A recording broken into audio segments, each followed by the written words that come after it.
Hey guys, I hope you are all doing well. This is Mrs. Anderson, and I am here to talk to you guys about poetry. Poetry is often seen as a text that is silly or a text that rhymes a lot, but that's not always the case. Poetry actually has hidden meanings that the authors want us to try to figure out while we are reading. To help us figure out what the author wants us to understand, we use the elements of poetry to do that. So we're going to go through the elements of poetry, and then I'm going to show you what these elements will look like on a poem. So the first word is rhyme. So this element is pretty basic. I feel like we have an understanding as fourth graders about words that rhyme.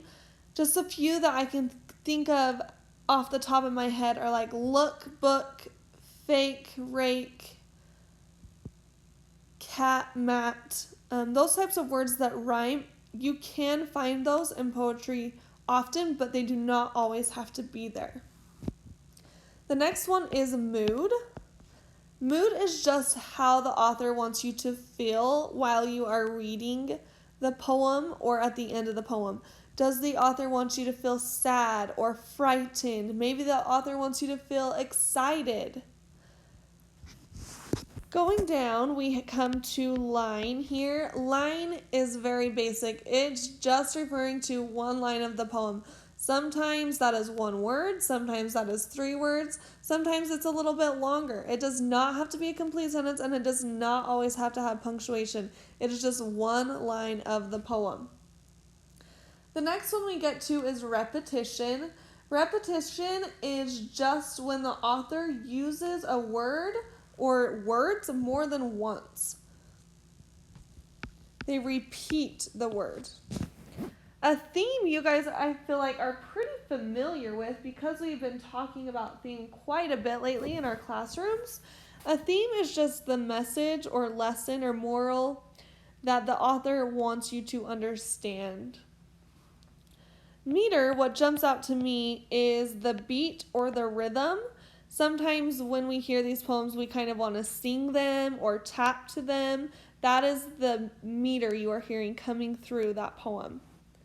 Then we come to stanza. Stanza are similar to paragraphs.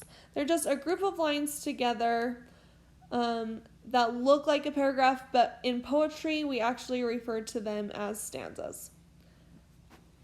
All right, I am going to go to my dog. So when we look at this poem, I want to kind of identify some of the elements that we just talked about.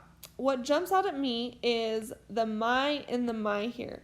That word is being used more than once, so that is an example of repetition.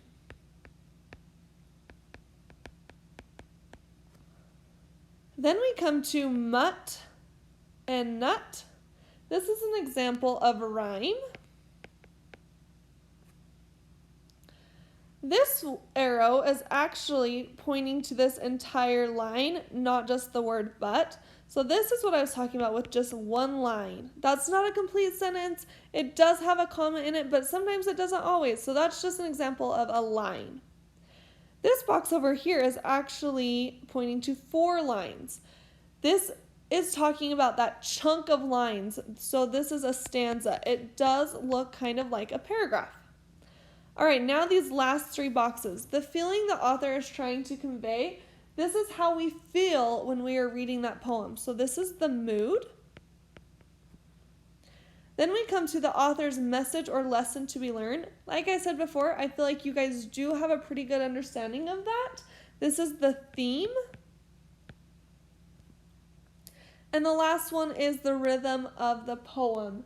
This is the meter. What we like to tap our foot to, maybe sing along to, is the meter.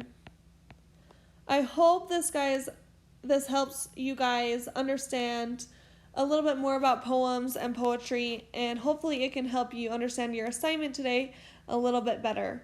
See you guys.